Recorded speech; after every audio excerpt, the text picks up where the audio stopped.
नमस्कार विद्यार्थी मित्रांनो, मॅथ बाय रणजित सर या यूट्यूब चॅनलवर आपलं सहर्ष स्वागत आहे। आपण एक प्रश्नसंच काढलेला होता, तो तुमच्यापर्यंत पोहोचला असेल। तर त्या प्रश्नसंचाचं विश्लेषण आपण म्हणजे त्यातील मॅथ प्लस रिझनिंग किंवा गणित आणि बुद्धिमत्ता या विषयाचं विश्लेषण आपण यूट्यूबवर देणार होतो आणि तो आज आपण पहिला लेक्चर शूट करणार आहे। आणि बघा मित्रांनो, त्या क्वेश्चन पेपरमध्ये सर्व क्वेश्चन एका मागे एक नाही, पहिले मॅथ नंतर रिझनिंग असं काही नाही, तर एकमेकांमध्ये मिसळायचे म्हणजे मिक्स वाले क्वेश्चन आहेत। कधी मॅथ कधी रिझनिंग, त्या पद्धतीने तुम्हाला जसं पेपर पॅटर्न येतो त्या पद्धतीने आहे।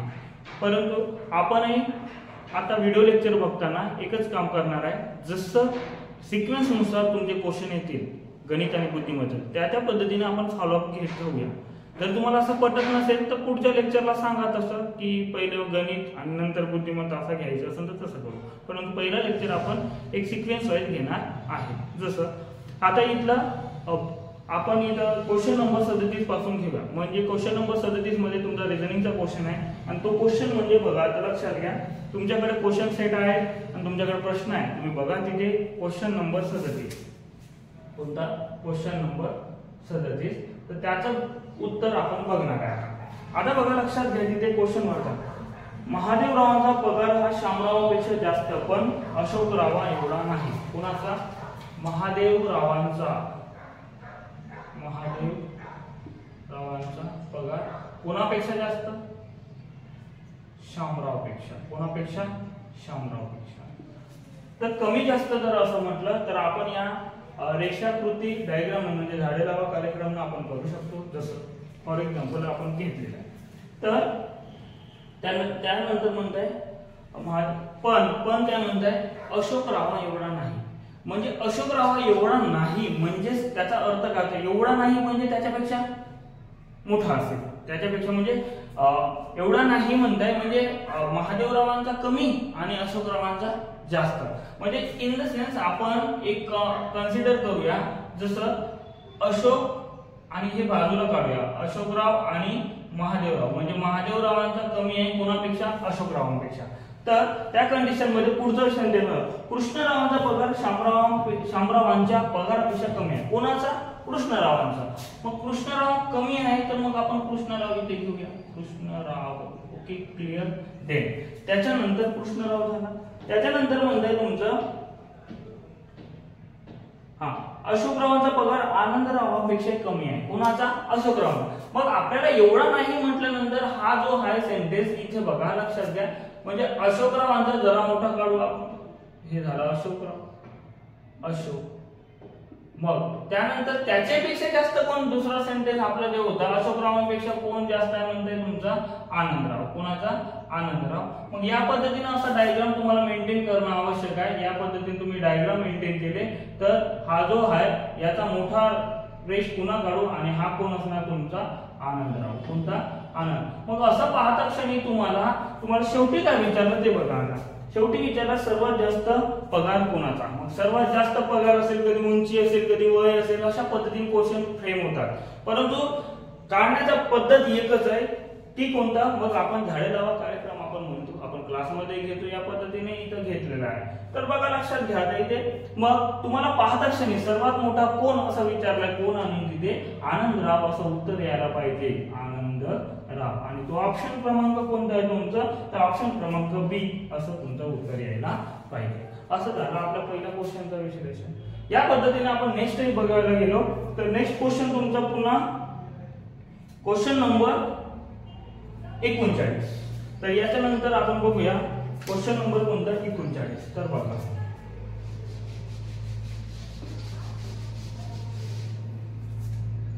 क्वेश्चन नंबर 39 हा पण बुद्धिमत्तेचा म्हणजे रिझनिंगचा क्वेश्चन आहे। मग आता सांगा, इथे एक माणूस सकाळी शीर्षासन, हा महत्वाचा पॉइंट आहे, शीर्षासन अवस्था। कोणती अवस्था? शीर्षासन।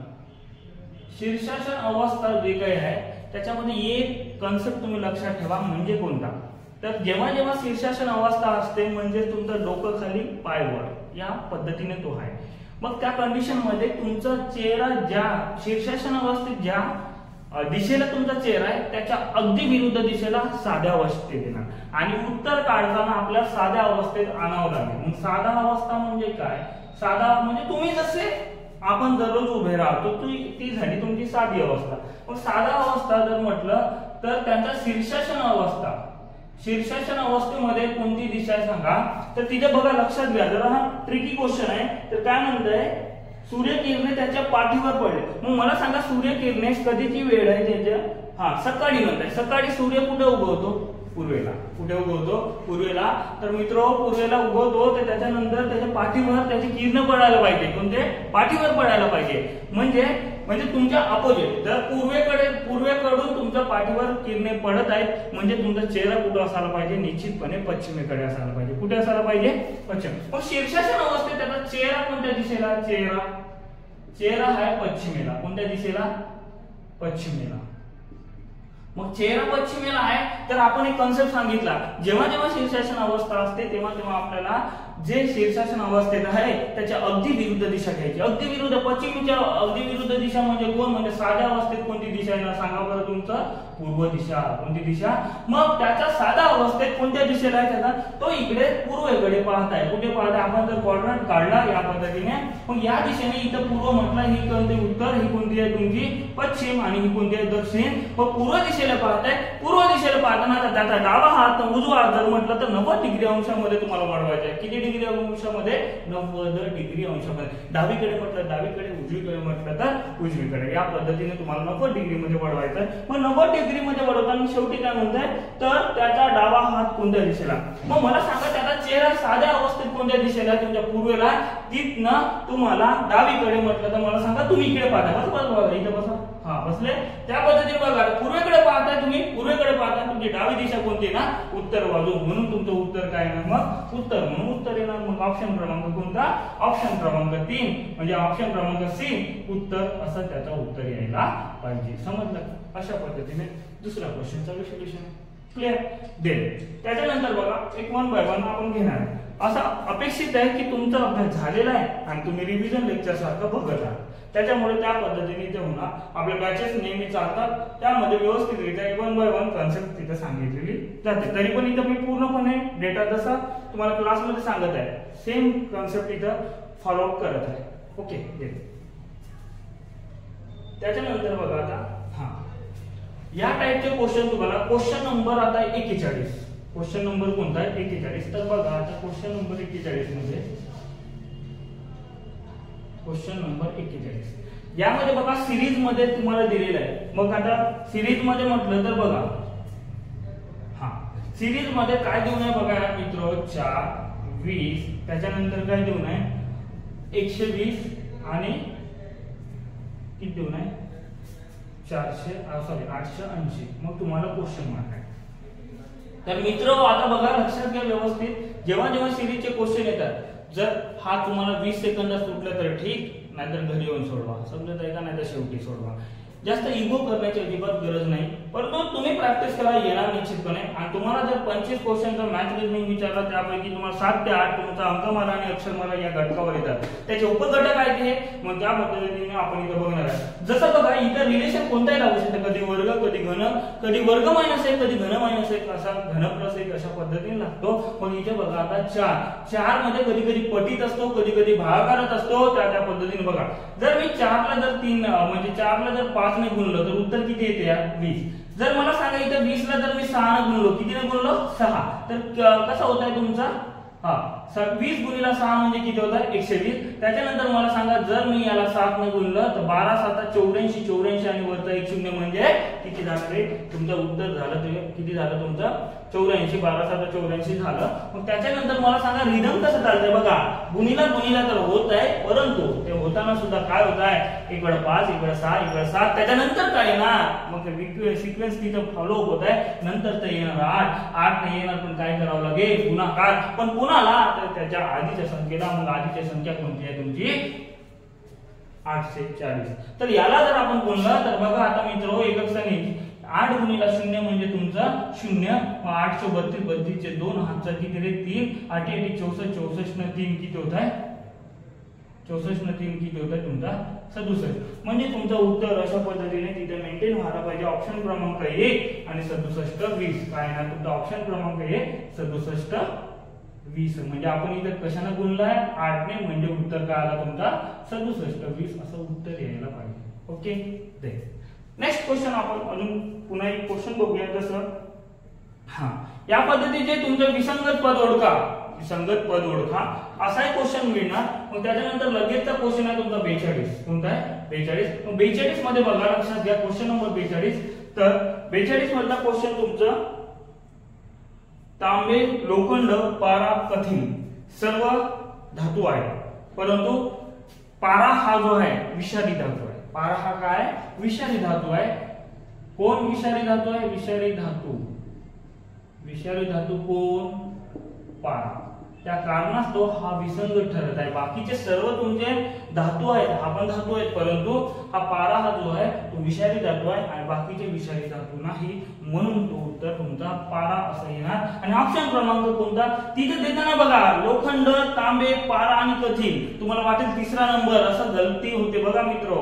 तिसरा नंबर आहे ऑप्शन सी आपल्याला वाटेल, परंतु पारा कुठं देऊ नये, पहिल्या ऑप्शन मधून देऊ नये, म्हणून उत्तर काय मग ए ऑप्शन पारा असं यायला पाहिजे. तुमच्या क्वेश्चन सोडवण्याचा अर्थ फक्त एवढा नाही मित्र की फक्त आपल्याला उत्तर येणे नाही, तर उत्तर त्या वेळेत येणे आणि आपल्याला जे चुकीचं आहे ते कसं आपल्याला डिटेक्ट करता येत आहे ते शोधणे म्हणजे तुमचा क्वेश्चन सेट सोडवणे.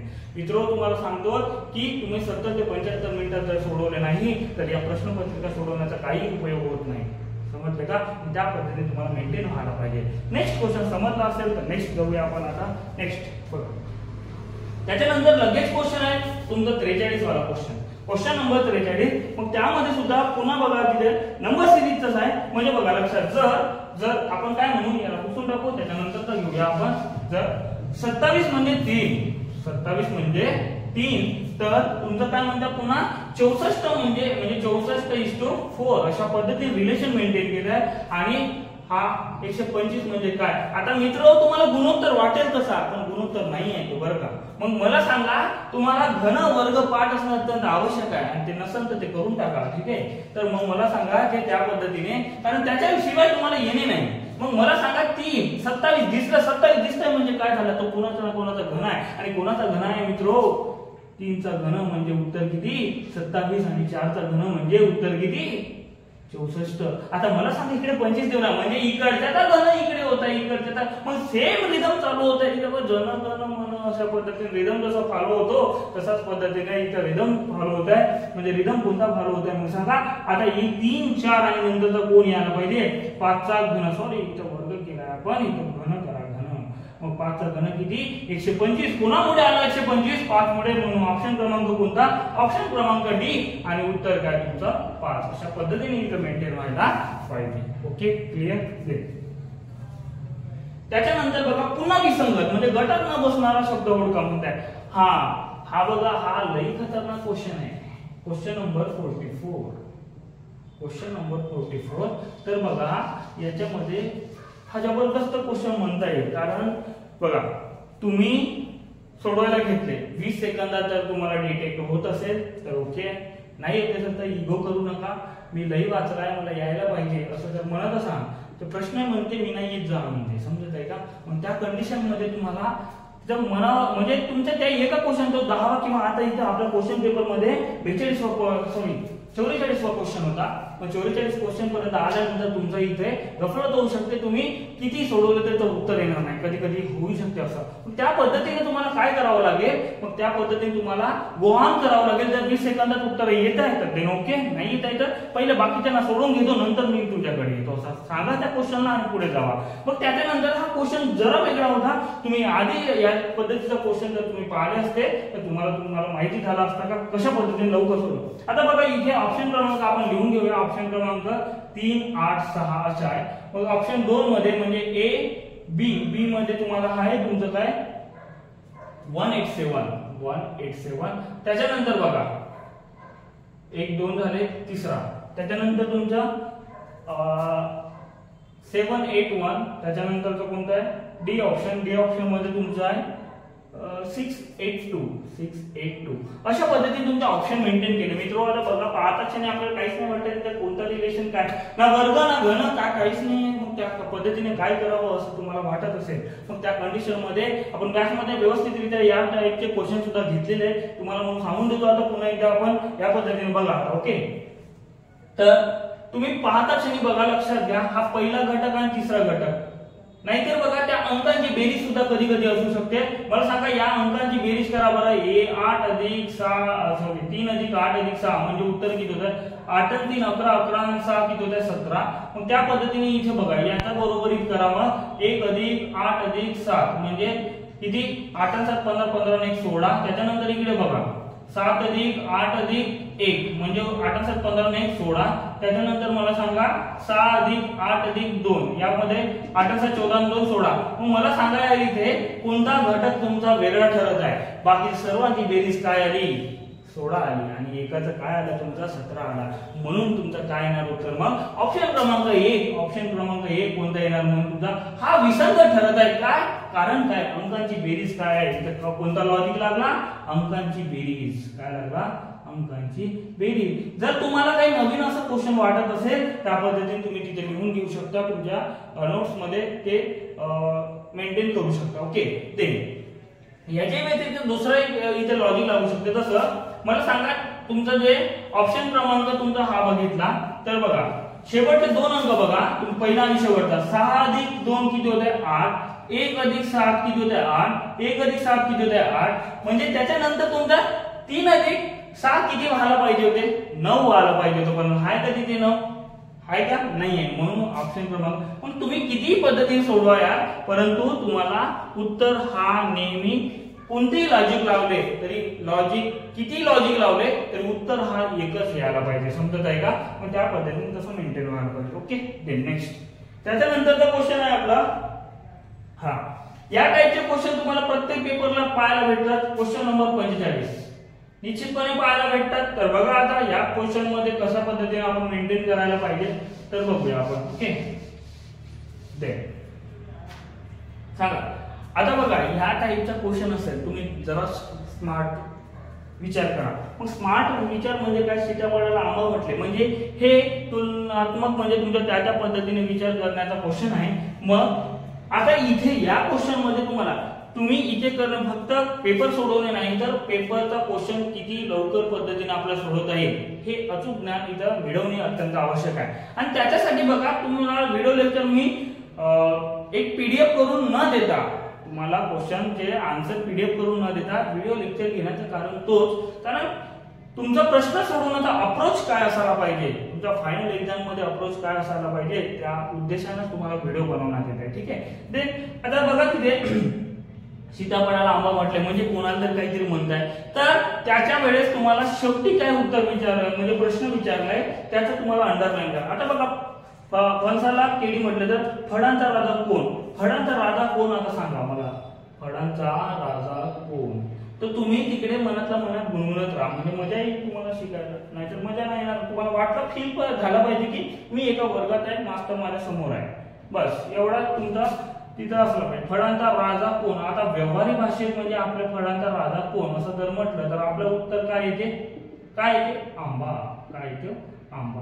मग आता मला सांगा आंबा उत्तर इथे असेल बघा हाय का नाहीये. बरं झालं आंबा असता तर डायरेक्टली आपण मारला असता पण तिथे नाहीये वाचले तुम्ही. ओके दे त्याच्यानंतर तुम्हाला काय होणार सांगा तिथे मग हा सीताफळाला आंबा म्हटले आंबाला काय म्हटले आवडा. मग आता तुमचं उत्तर काय आला आंबा. आंब्याची कोडिंग काय देऊन आहे आंब्याला काय म्हणताय त्याला अंडरलाईन केले तुम्ही आंब्याला काय म्हणताय आवडा. म्हणून उत्तर काय ना तुमचा आवडा. काय ना आवडा. ऑप्शन क्रमांक कोणता आहे मित्र मग ऑप्शन क्रमांक ए आवडा असं उत्तर यायला पाहिजे. ओके क्लिअर समजलं दे. ओके त्यानंतरचा क्वेश्चन आहे तुमचं क्वेश्चन नंबर 46. क्वेश्चन नंबर कोणता 46. क्वेश्चन नंबर 46 हा जरा हटके आहे पुन्हा क्वेश्चन. मग हा जो क्वेश्चन आहे तुमचं त्या पद्धतीने मेंटेन व्हायला पाहिजे बघा लक्षात घ्या. इंग्लिश असं लिहिलंय इंग्लिश एस एच. ओके इंग्लिशला काय लिहिलंय मित्र F G N I L H S असंच लिहिणार. हा F G I L H S. Okay. दे तुम्हाला विचारत आहे हा कंपॅरिझन म्हणजे तुमचा जर कोणी तुलनात्मक संकेतन दोघं त्याच्यामधला नाही, परंतु तुम्हाला अक्षरमाला या टॉपिक मधला एक टाईप आहे. मग त्याच्यानंतर तुम्हाला विचारतात शेल्फिश. शेल्फिश म्हणजे SEL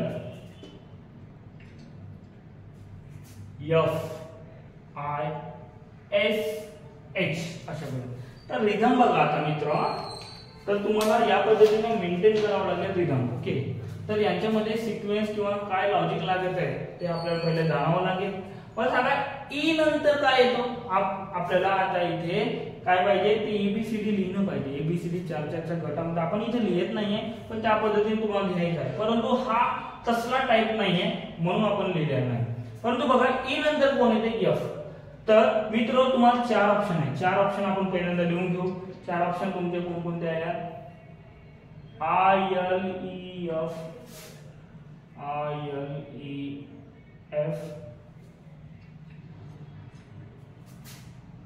IHS. दुसरा ऑप्शन आहे तुमचं TLE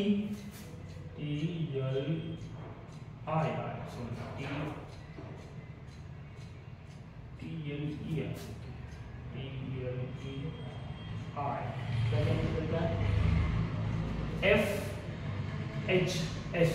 तीसरा TLE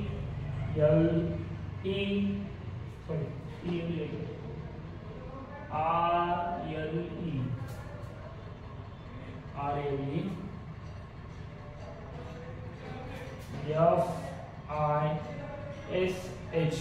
चौथा TLEI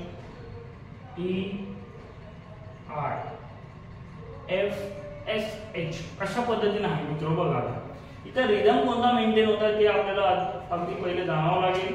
मग ई नंतर कोण येतात एफ म्हणजे प्लस काय झाला इथे प्लस एक झाला. काय झाला प्लस. मग लगेच आपल्याला इथं रिदम फॉलो व्हायला पाहिजे. यस नंतर कोण पाहिजे. मग इथं यस नंतर टी काय पाहिजे टी. मग मला सांगा यार टी कोणकोणत्या ऑप्शन मध्ये आहे. ऑप्शन क्रमांक 1 ऑप्शन क्रमांक 4. मित्र काही केले तरी तुमचा 1 आणि 3 कसाच येणार नाही. समजत आहे का. हे हा अप्रोच पाहिजे. तुमचे 2 ऑप्शन उडाले. आता 2 ऑप्शन उडाल्यानंतर आपल्याला जास्त काही चेक करण्याची अजिबात गरज नाही. तर बघा इकडे LEIFS. हा बघा LEIF इथपर्यंत इथे कॉमन इथे आपण काही केलं तरी याचा तुमचा पोझिशन बदलणार आहे का. अजिबात बदलत नाही. मग आपण जाऊया शेवटच्या 2 अंकाकडे. शेवटचे 2 अंक काय झाले बघा. या चौथा शेवटी तर इकडे आला सेकंड लास्ट आणि सेकंड लास्ट कोण इकडे होता तर हा झाला तुमचा लास्ट. म्हणजे त्यांच्यामध्ये अल्टरनेट असं झाला. पण सेम कंडिशन इथे पण तुमचं काय होणार आहे. इथे पण काय होणार आहे तुमचा बघा तिथे मग HS आहे तर तुमचा पण इथे काय होणार आहे. इकडला H इथे सेकंड नंबर येणार शेवटून आणि IS पण शेवटी जाणार. मग HS असा शेवटी असणारा कोणता आहे तुमचा इथेच कॉमन तुमचा हा एकच HS आहे. कारण हे 2 तुमचे ऑलरेडी उडाले होते. याचा काही लेनदेनच नव्हता. म्हणून उत्तर कोणता आहे ऑप्शन क्रमांक 2. अशा पद्धतीने तुमचं उत्तर यायला पाहिजे मित्र. अशा पद्धतीने तुम्हाला उत्तर शोधायचं आहे. तुम्ही सर्वच काढतो म्हटलं तर येणार नाही असं नाहीये. तुम्हाला टाइम जाणार. टाइम कोणता येऊ शकत नाही त्याला इलिमिनेशन मेथडला जायचं. जर 3 ऑप्शन तुमचा नाही येत आहे तर चौथा ठोका. समजत आहे का. आपल्या पद्धतीने त्या पद्धतीने करणं आवश्यक आहे. म्हणजे पहिला आणि तिसरा तुमचा मला टी पाहिजे होता. टी आहेच नाही. टी नाही आहे म्हणजे तुमचा मग काय ना सांगा बरं. टी नाही आहे म्हणजे तुमचं टी पासून सुरुवात व्हायला पाहिजे होतं. इथं आय आणि आर आहे म्हणजे येणारच नाही. मग इथं पण टी होता परंतु आपण काय केला इथले 4 अंक इथले 4 अंक हे समान आहे. आणि त्याच्यानंतर तुमचा शेवटचा काय असायला पाहिजे त्यांचा क्रॉस असायला पाहिजे. जो शेवटी तो पहिला तो शेवट. अशा पद्धतीने मेंटेन कोणता होता तुमचा यस आणि यस. त्याच्यामुळे उत्तर काय येणार मग ऑप्शन क्रमांक 2 असं उत्तर यायला पाहिजे. त्याच्यानंतर मला सांगा आता आता बघा क्वेश्चन नंबर 47.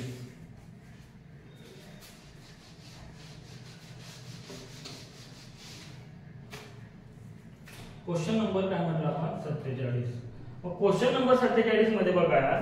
क्वेश्चन नंबर 47 मध्ये तुम्हाला घड्याळाचा क्वेश्चन आहे. कोणाचं? घड्याळ या टॉपिकचा आहे. घड्याळ या टॉपिकचा आहे. मग घड्याळ या टॉपिकचं तुम्हाला इथे दर अर्ध्या तासाला एक टोल व प्रत्येक तासाला जितके वाजले असतील तितके टोल वाजतात.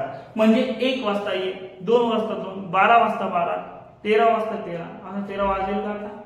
24 तासाच्या घड्याळात वाजवा. म्हणत असेल तर वाजवा, नाहीतर 1 वाजवा. समजत आहे? मग त्या पद्धतीने असणार. तर बघा आता, तर दुपारी 12 ते रात्री. आता स्टार्ट कुठून होत आहे? 12 ते कुठपर्यंत? 8. तर 12 ते 8 म्हणताय मित्रो. तर 12 ते 8 म्हणताय तर 12 वाजता किती टोल बसतील? 12. किती? 12 टोल. किती टोल बसतील? 12 टोल. मग मला सांगा आता 1 वाजता 1, 2 वाजता 2, 3 वाजता 3 असं करता करता 8 वाजता किती वाजतील? 8. म्हणजे मला सांगा हे नैसर्गिक संख्येचा बेरजेचा फॉर्म्युला नाही आहे का? म्हणजे क्रमवार नैसर्गिक संख्येचा बेरजेचा फॉर्म्युला काय? मग n × n + 1 / 2. मग मला सांगा n ची किंमत काय असते? शेवटची संख्या किती आहे? 8. मग त्याच्या समोरची संख्या किती? 9 भागिले किती? 2. म्हणजे उत्तर किती? मग 4. 9 36. अशा पद्धतीने हे तुमच्या 8 चे झाले. मग 8 मध्ये काय मिसळलं सांगा इकडे? 36 अधिक 12 चा किती? 12 म्हणजे किती झाले? 48. एवढं तुमचं वाटेल तुम्हाला उत्तर हाच आहे. परंतु दर अर्ध्या तासाला वाजते की नाही? पुन्हा दर अर्ध्या तासाला म्हणजे बघा, दर अर्ध्या तासाला म्हणजे 12:30ला, 1:30ला, त्याच्यानंतर तुमचं 2:30ला, मग त्याच्यानंतर 3:30ला, 4:30ला, 5:30ला, 6:30ला, 7:30ला, 8:30ला वाजेल का? आता 8च्या नंतर आहे. म्हणजे असं एकंदरीत पुन्हा किती? अर्ध्या तासाला 1, अर्ध्या तासाला 1. म्हणून तुमचे त्याचे किती वाजणार? 8. म्हणून इथं आपण जर प्लस केला तर उत्तर किती येतं? 56 असं उत्तर यायला पाहिजे. Okay, clear? या पद्धतीने तो आहे. टोलचा प्रश्न आला तर सिक्वेन्स जर असेल तर n × n + 1 / 2 या पद्धतीने आपल्याला उत्तर काढता येते आणि ते त्याच पद्धतीने विचार करायचा आहे. देन नेक्स्ट, त्याच्यानंतरचा बघा पुन्हा घड्याळाचा क्वेश्चन आहे. हा कधी एका मागे एक देतात क्वेश्चन, कधी शफलिंग मध्ये असतात. ते आपल्याला त्या पद्धतीने विचार करावा लागेल. तर हा समजला असेल तर पुढे जाऊया आपण. ओके, त्यानंतर घरातील एका भिंतीवर आरसा व त्यांच्या समोरील भिंतीवर घड्याळ बसविले आहे. जर घड्याळात प्रत्यक्षात 4:30 वाजले असतील तर आरशातील प्रतिमा किंवा आरशातील वेळ काय? आरशातील वेळ बरोबर फॉर्म्युला लिहून टाकायला रे संबंधी. कारण नंतर कधी आला क्वेश्चन, आता अजिबात चुकायला नको. समजत आहे का? मग आरशातील वेळ बरोबर काय असते? काय असते? तुमचा 11:60. जर तासी तुमचा 12 तासाचा घड्याळ असेल, किती तासाचा? 12 तासाचा, तर 11:60 मायनस दिलेली वेळ करायची. काय करायची? दिलेली वेळ. ओके, मला सांगा 11:60 मधून काय मायनस करू? दिलेली वेळ किती आहे मित्रो? 4:30 म्हणताय. म्हणजे 4 वाजून हा तास आहे. इथून तुमचा 30. यांच्याचा वजाबाकी करा. 0 0 गेला. मग मला सांगा 6 3 गेले 3 आणि इतर आपण हे करू. मग 1 4 जात नाही म्हणजे 11 4 गेले किती राहिले तुमचे? 7. म्हणजे त्या आरशात किती आरशातील प्रतिमामध्ये त्याच्यामध्ये कोणती वेळ दाखवणार? 7:30. मग ऑप्शन क्रमांक कोणता आहे? तुमचा ऑप्शन क्रमांक 3 म्हणजे 7 वाजून 30 मिनिटे असं उत्तर यायला पाहिजे. जर मला सांगा या 24 तासी घड्याळ असती तर काय केली असते? 24 तासी असतं तर एवढंच काम करा. 23:60 मायनस दिलेली वेळ, झाला विषय कंप्लीट. दिलेली वेळ. तर याच्यानंतर चुकला अजिबात चुकायला नको. समजत आहे? या पद्धतीने. ओके, देन आता बघा त्याच्यानंतरचा क्वेश्चन आहे. नंतरचा 48, क्वेश्चन नंबर 48. तर क्वेश्चन नंबर 48 मध्ये बघा, क्वेश्चन नंबर 48 हा आहे दिशाज्ञान चाचणीचा. कोणाचा? दिशाज्ञान चाचणी.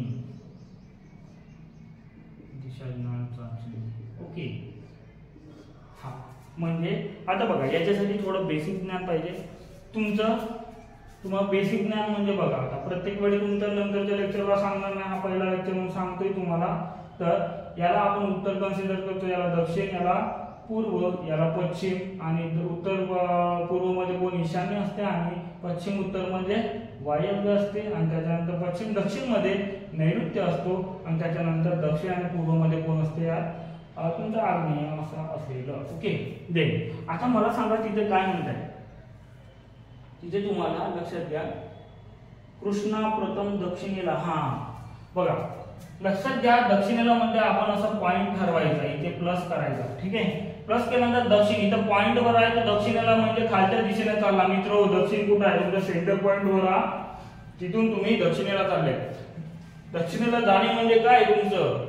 मग दक्षिणेला किती गेला तो 24. दक्षिणेला किती गेला 24. मग मला सांगायला त्या 24 का स्केलपट्टीने मोजणार का आता अजिबात मोजायचा नाही. ते एक अंदाजा घ्यायचा 24 किलोमीटर चालला. त्यानंतर काटकोन म्हणजे 90 डिग्री अंशात वाढले. काटकोन म्हणजे काय 90 डिग्री अंशात. मग 90 डिग्री अंशात पश्चिमेला मला सांगा तुमचा आता इथे तुम्ही इथे खाली चालले. पश्चिम दिशा कोणती मग तुमची या साईडची पश्चिम दिशा. पश्चिमेला किती चालला तो पश्चिमेला चालला 10 किलोमीटर. पण 10 किलोमीटर जरा आपण इथे अंदाजा घ्यायचा 10 किलोमीटर म्हणजे याच्यापेक्षा थोडा लहान लाईन असायला पाहिजे म्हणजे 10 किलोमीटर वाटायला पाहिजे. देन त्याच्यानंतर तुम्हाला काय विचारायचंय मग तो शेवटी किती अंतरावर असेल असं जर म्हणतात तर आपल्याला निश्चितपणे हा जो डिस्टन्स आहे असा कर्णरूपी डिस्टन्स आपल्याला काढायचा आहे. मग कर्णरूपी डिस्टन्स काढताना मित्रो आता सांगा 10-24 अशा पद्धतीने तुमचा आहे. मग 10-24 तर तुम्हाला काय करावं लागेल बघा. आता दक्षिणेकडे गेला म्हणजे पहिल्यांदा ओके दक्षिण 24 आणि पश्चिमेला वळून 10 काटकोनात पश्चिमेला वळून 10 केला. त्याच्यानंतर बघा मग मला सांगा हा जो काटकोन बनवला इथे किती डिग्री अंशाचा 90. मग 90 डिग्री बाय पायथागोरस थेरम लावते. बाय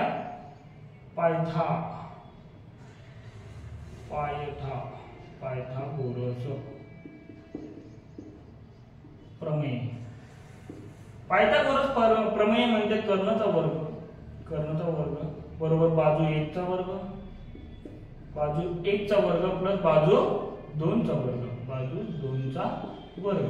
अशा पद्धतीने कर्ण म्हणजे हा तुमचा 90 अंशाच्या ऑपोजिट असते. कर्ण म्हणजे याला पॉइंट दिलाय ABC तर AC चा वर्ग हा झाला कर्ण बरोबर AB चा वर्ग बरोबर प्लस किती रे BC चा वर्ग. मग सांगा AB चा वर्ग किती मग 24 चा वर्ग आणि प्लस किती मग इकडे 10 चा वर्ग. कितीचा वर्ग 10 चा वर्ग. म्हणजे मला सांगा आता याच्यानंतर हा 24 चा वर्ग 576 माहित नसेल तर पाठ करावं लागेल. आता इथं 10 चा वर्ग 100. मग इथे त्याच्यानंतर तुमचा जो आहे इथे काय होणार तुम्ही प्लस केले तर 676 कोणाचा वर्ग आहे 676 कोणाचा वर्ग आहे तुमचा AC चा वर्ग बरोबर 26 चा वर्ग आहे. कोणाचा वर्ग आहे 26 चा म्हणजे AC म्हणजे कर्ण बरोबर किती 26. मग मला सांगा तुमचं उत्तर काय आलं पाहिजे. 26 ऑप्शन मध्ये असेल आणि 26 कोणता ऑप्शन आहे ऑप्शन क्रमांक C 26 किमी. किती 26 किमी तो आपल्या घरापासून किंवा कुठून काय म्हणताय तिथपासून तो दूरीवर आहे. अशा पद्धतीने जर तुमचं काटकोन बनत आहे तर तिथे पायथागोरस थेरम लावावा लागेल. पायथागोरस थेरम म्हणतो कर्णाचा वर्ग बरोबर आणि कर्ण काय असतो 90 अंशाच्या ऑपोजिट असतो. कर्णाचा वर्ग बरोबर बाजू 1 चा वर्ग प्लस बाजू 2 चा वर्ग. जर तुम्हाला पायथागोरस त्रिकुटे जर माहिती असतील तर लवकरात लवकर येतात. त्या पद्धतीने त्रिकुटे नंतरच्या बॅचवर मी सांगणार व्यवस्थितरित्या त्या पद्धतीने राहणार. परंतु एवढ्या कंडिशन साठी एक बेसिक ज्ञान माहिती पाहिजे होता म्हणून एवढं सांगितलेलं आहे. ओके. आज आपण एवढे क्वेश्चन घेऊया. नंतरच्या लेक्चरला पुढचे क्वेश्चन घेण्यात येईल. मग ते इतरांपर्यंत शेअर करा. लवकर शेअर करा जेणेकरून आपल्याला पुन्हा लाईव्ह घेता येईल. समजत आहे मित्र. त्या पद्धतीने अशा पद्धतीने नेक्स्ट लेक्चर तुम्हाला लवकरच अपलोड करण्यात येईल. Okay thank you.